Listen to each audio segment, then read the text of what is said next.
My dear students, আজকে একটা video নিয়ে এসেছি, নতুন ভিডিও আমার ইউটিউব চ্যানেলে স্বরূপ অমলে।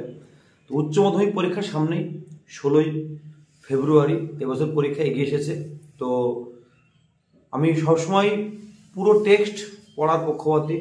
এই যে মাইন্ডস্কেপ বইটা আছে, আমি আজকে আইজ হ্যাবিট নিয়ে আলোচনা করব। তো আইজ হ্যাবিটের প্রত্যেকটা লাইন ধরে যদি কোনো স্টুডেন্ট পড়ে তাহলে তার কিন্তু যে কোনো অ্যান্সার, এমসিকিউ কোশ্চিন, এসএকিউ অথবা বড় প্রশ্ন উত্তর দেওয়া খুবই কিন্তু তার পক্ষে সুবিধা হবে। কারণ এই 2018 সালের পর থেকে কিন্তু যে কোশ্চিনের প্যাটার্ন চেঞ্জ হয়েছে সেটা কিন্তু পার্ট কোশ্চিন আর কি, পুরো ফ্ল্যাট বড় কোশ্চিন আর আসছে না। তো যদি আমরা একটু সাজেশনের দিকে যাই তাহলে এই কোশ্চিনগুলো খুবই ইম্পর্টেন্ট সাজেশন করেছি আর কি, একটু বলি তাহলে। তারপরে আমি একটু অ্যান্সারগুলো বাংলা ইংলিশ মিলিয়ে আলোচনা করছি। তোমাদের যদি ভিডিওটা দেখো আশা করি সুবিধা হবে আর কি, পুরো ভিডিওটা দেখার অনুরোধ রইল। তো I am tired of people telling me I have a pretty face. এই যে মেয়েটির কথাটা বলেছিল, এই কোশ্চিনটা 2015, 2000 সাল এবং 2022 সালে এসেছিল। এই জায়গাটা খুব ইম্পর্টেন্ট, আমি জায়গাটা কোশ্চেনে অ্যান্সারে আসছি। আর একটা ইম্পর্টেন্ট কোশ্চেন হচ্ছে then I made a mistake, 2017 সালে এসেছিল। আর 2016তে ব্রিফ এনকাউন্টার এসেছিল। 18তে ইন্টারেস্টিং গার্ল, সেই একই কোশ্চেন আবার ওই জায়গা থেকে 23 এসে গেছে আর কি, ওই ক্যান ইউ টেল মি। তাহলে 18 এবং 23 একই জায়গার কোশ্চেন এসেছে। আর যখন মেয়েটা ট্রেন থেকে নামবে সেই কোশ্চিনটা 2016 এবং 19 এসেছিল। আর একটা কোশ্চিন টেস্টে বেশি এসেছে, ফাইনাল এখন পর্যন্ত হয়নি, how lucky you are, it is the best time, this is the best time, এই কোশ্চিন। তো তিনটে কোশ্চিন যদি কেউ করে আর কি, আর একটা যদি দেখে যায় তাহলে কিন্তু আইজ হ্যাবিট থেকে কোশ্চিন কমন পাবে। তো আমি সবথেকে ইম্পর্টেন্ট কোশ্চিন, সেই কোশ্চিনটা আসি যে আই অ্যাম টায়ার্ড অফ। আমি একটু বলি, ব্যাকগ্রাউন্ডটা বলি। এই যে এই 43 পেজের এইরকম জায়গায় কোশ্চিনটা আছে, 43 পেজ আইজ হ্যাবিটের মাইন্ডস্কেপ বই, 43 পেজ। তুমি দেখে নেবে, যারা বই আছে, প্রত্যেকের বই আছে, দেখে নেবে। তো প্রথমে যেটা শুরু হলো বাংলায়, কেন কথাটা বললো। তো ন্যারেটর কি করলো, জানলা থেকে মুখটা বাড়িয়ে মেয়েটার দিকে তাকালো। তারপরে ন্যারেটর কিছুটা সময় নিয়ে প্রথম যে কথাটা তোমরা মনে রাখবে, ন্যারেটর এবং মেয়েটি কথাটা বললো। ন্যারেটর যে কথাটি বললো সেটা হচ্ছে you have an interesting face.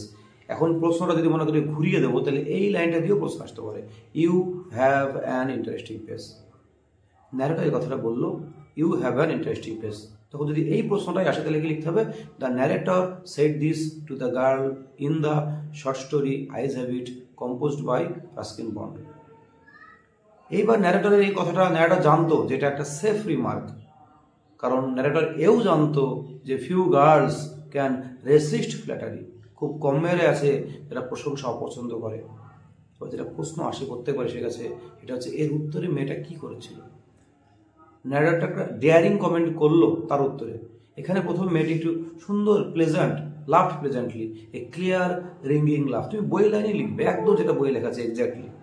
তারপরে মেয়েটি বললো যে ইট is nice to be told I have an interesting face. খুব সুন্দর বললেন তো মশাই, আমার মুখটা খুব আকর্ষণীয়। কারণ এই যে এই লাইনটা, I am tired of people telling me I have a pretty face, I am tired of people telling me I have a pretty face.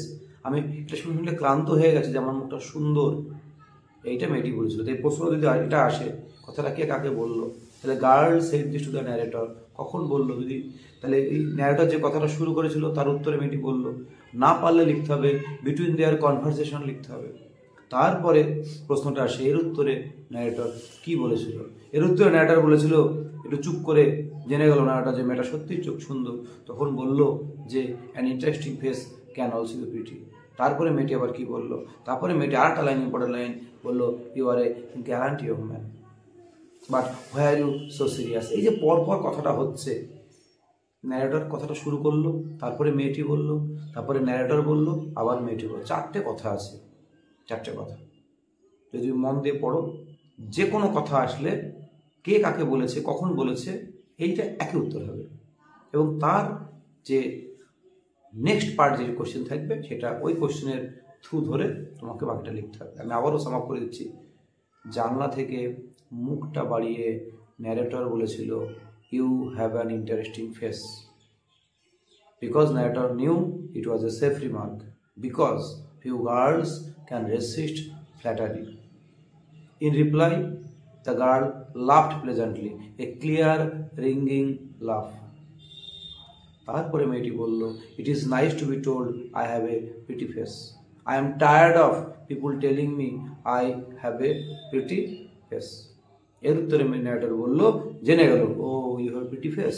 তখন কি বললো, an interesting face could also be pretty বা can also be pretty. An interesting face ওটাকে mend করলো, ওই বক্তব্যটাকে সংশোধন করে বললো an interesting face could also be pretty. এর উত্তরে মেয়েটা বললো, you are a gallant young. এটাও আসতে পারে, গ্যালান্ট ইয়ং ম্যান, কারণ ন্যারেটর ওকে ইন্টারেস্টিং ফেস বলেছিল, interesting face can also pretty বলেছিল।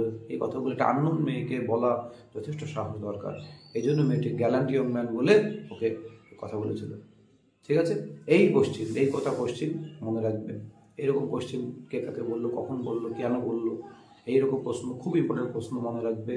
হয় আসতে পারে ইউ হ্যাভ ইন্টারেস্টিং ফেস, অথবা I am tired of people telling me I have a pretty face, অথবা you are a gallant young man. তোমাদের কাছে অনেক কাছে নোট আছে, তো নোটটা দেখে ভালো করে, এখন ইন্টারনেটে সার্চ করলেও তুমি নোট পেয়ে যাবে আর কি। তো এই যে নোট কথাগুলো প্রশ্নগুলো বললাম, তোমরা যদি একটু ভালো করে খুঁজে নাও তাহলে কিন্তু তোমরা অবশ্যই সহজে উত্তর, এবং পার্ট কোশ্চিন আমি পার্ট লিখবে। এখন তো AB নম্বরও দেওয়া থাকছে, 3 নম্বর দাগের কোশ্চিন থাকে, বড় কোশ্চিন, সেটাই নম্বর লেখার পর ABCD যতগুলো পার্ট থাকবে প্রত্যেকটা পার্ট লিখবে, পাশে সাইডে জায়গা রাখবে, আবার পরের পার্ট লিখবে, পরে তাদের করে পার্ট মার্ক দেওয়ার পর যে অ্যান্সার দেবে আর কি, 6-এর মধ্যে তুমি কত পেলে নম্বর দিতে সুবিধা হয়, এবং যথেষ্ট স্পেস রাখবে। এরকম করে প্রশ্ন করো।